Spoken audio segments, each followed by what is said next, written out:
Boys will be boys, some even longer. But can you believe it's been 15 years since this film came out? It's a crazy one, featuring a pretty good cast, including Adam Sandler and Kevin James and others. Here's my review of Grown Ups. Big D's Entertainment Rankings and Reviews.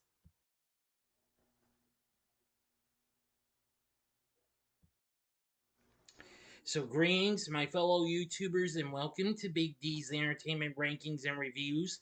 My name is Joel, better known to you as the Big D, and this time around I bring to you a review of the 2010 comedy flick Grown Ups. I kind of think of it as a buddy comedy in ways. Released by Columbia and directed by Dennis Dugan, written by Adam Sandler and Fred Wolf, produced by Sandler and Jack Uraputo.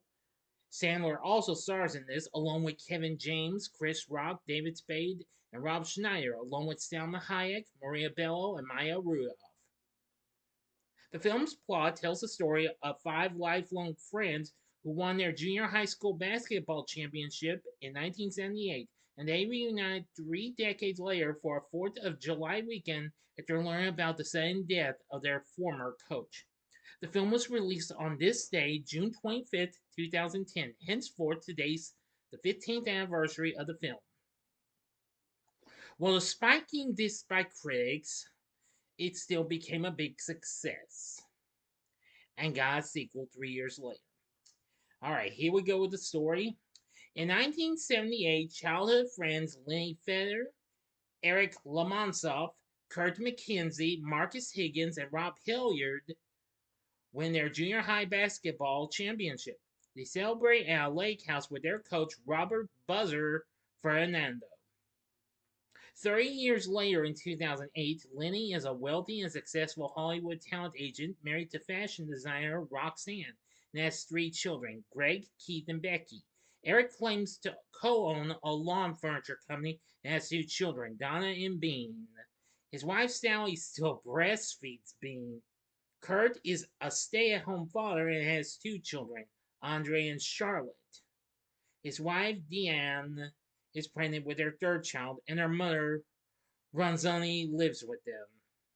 Marcus is a slacker and Lothario. Rob is married to his much older 4th wife, Gloria.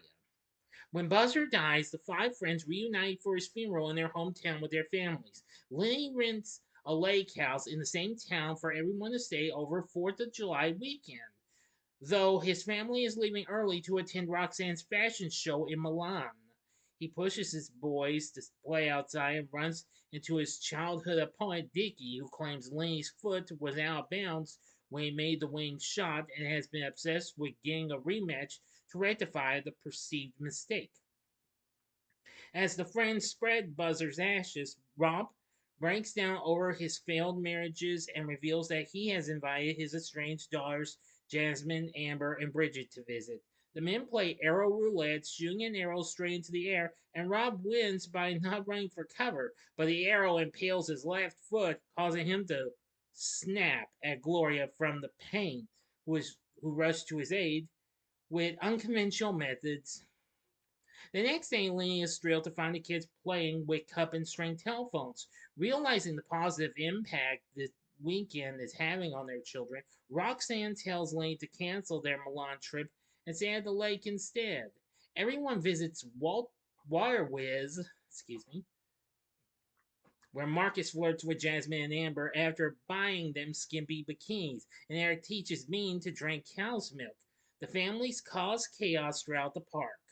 The wives attract the bodybuilder, then jeer at his high-pitched Canadian accent. Rob assaults a flight attendant when he insults Bridget, and Eric ignores Donna's warning about a chemical in the pool that turns urine blue.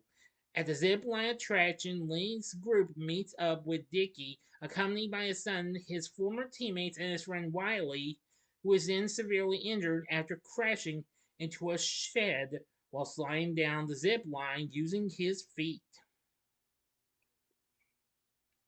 The next day, Rob attacks Marcus, mistakenly believing that he slept where Jasmine and Marcus admits to feeling insecure compared to his happily married friends. Everyone comes clean about the state of their lives. Roxanne confronts Lee for canceling their flight to Milan before they left home, and he explains he wanted their family to have a normal vacation and to rein in his children's disrespectful attitudes. Deanne confronts Kurt for spending time with the Feathers' nanny, Rita, but Kurt retaliates by pointing out how she underappreciates him. Eric reveals that he was laid off from his job and was showing off the whole time so the others wouldn't humiliate him. Rob admits what everybody already knows, that he was wearing a toupee. Gloria helps everyone reconcile, and Lenny and Kurt offer to help Eric start a new business. Please stand by. Sorry about that. Had to do something. Alright, now for the ending. You know the procedure. 5 seconds to stop this video. Go to the description box below. Fast forward to the time below. As I count down now, if you've seen this movie already, please continue. Okay, you've been warned. On their last day at the lake house, Lenny and his friends agree to a rematch against Dickie, Robideau, Musby, Tario, and Malcolm. The game culminates in Lee and Greg facing Dickie and his son, but Lee misses the game-deciding shot.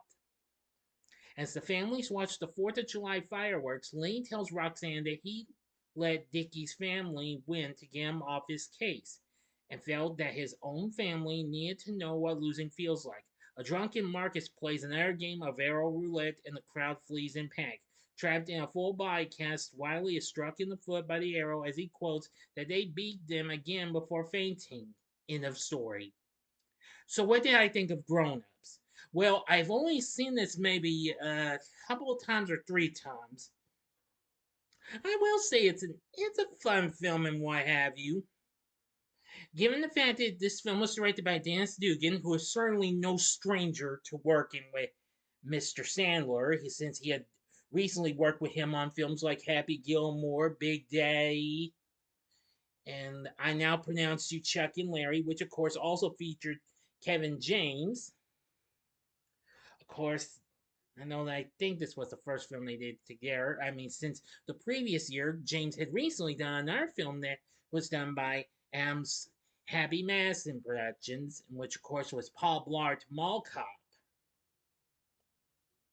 Anyway, I did like the Lake House thing and what have you. I think this was a pretty fun-filled film and what have you.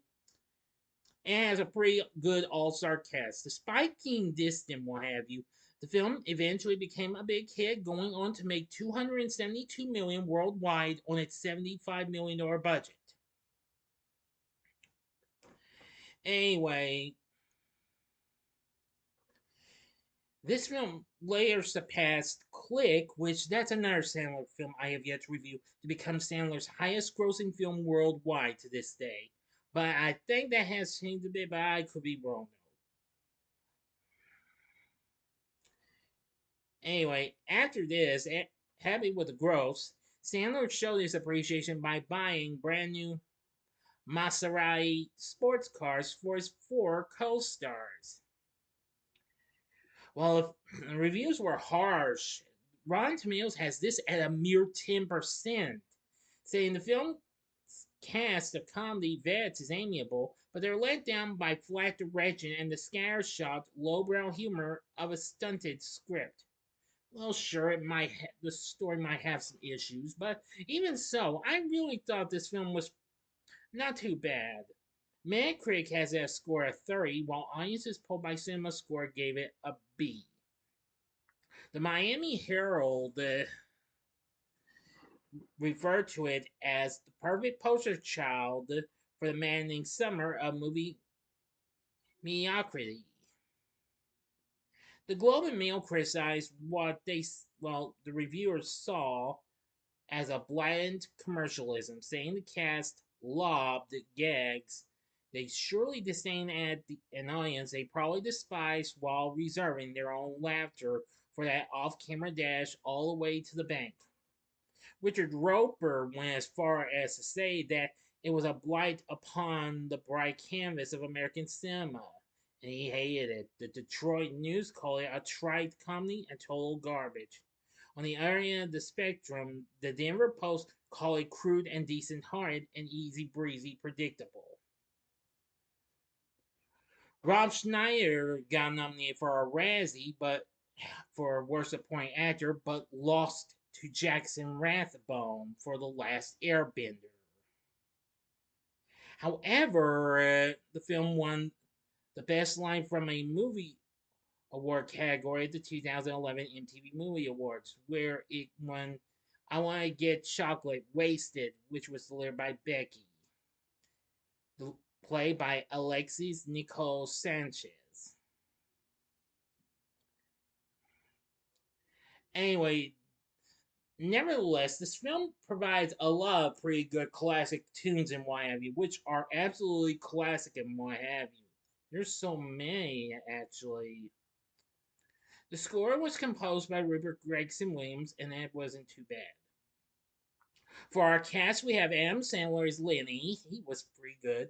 Kevin James is Eric, and I'll say he did good.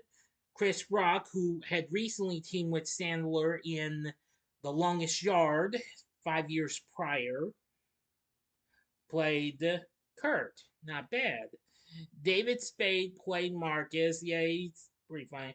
And Rob Schneider, who of course also appeared in several of Sandler's films, like Big Day, and he would have cameos in Mr. Deeds and The Longest Yard. Oh yeah, and The Water Boy and Little Nicky and what have you. Played Rob. Yeah, he's not too bad. Salma Hayek played Roxanne. I gotta say she was good. Maria Bello played Sally. Not too bad. Maya Rudolph played Deanne. Good. Joyce Van Penn played Gloria. Yeah. Let's see. We have Colin Quinn playing Dickie. Yeah. It was pretty good. Steve Buscemi and Tim Meadows played his two friends. Buscemi was Wiley and Meadows was Malcolm. Now, for Rob's daughters, who are all half sisters, are Madison Riley playing Jasmine from his first marriage, pretty good. Jamie Chung as Amber from his second marriage, not too bad. And Ashley Loren as Bridget from his third marriage, yeah. Crazy. Now, as for Lee and Roxanne's children, they are Greg, played by Jake Goldberg, and Keithy, who is played by the late great Cameron Boyce, who long before he even played Carlos in the Disney's Descendants trilogy. May he rest in peace. And Kurt and Deanne's children, well, are Andre, played by Najee Jeter, and Charlotte McKenzie, played by China Ann McClain, who also went on to be in the Descendants franchise as Uma. And Robodo is Dickie's another one of Dickie's friends, is played by Jonathan Loughran. So the cast isn't too bad. I mean, sure, it can be a hit or miss and what have you. But overall, Grown Ups wasn't too bad and what have you. It did have a few pretty good funny moments and a few good laughs and what have you. It would be followed by a sequel, Grown Ups 2, 3 years later. And well, I'm kind of. Excuse me. Sorry. I don't know what I'll be telling you about that. Just stay tuned for my review of that tomorrow. Well, everything said, Grown Ups is a mixed bag, but I think it's fun. Would I recommend it? I'd only say maybe give it a one-time watch. You might enjoy it. I mean, after all, since Dennis Dugan is certainly no stranger to working with Adam Sandler, as I've said already, you might enjoy this. You be the judge.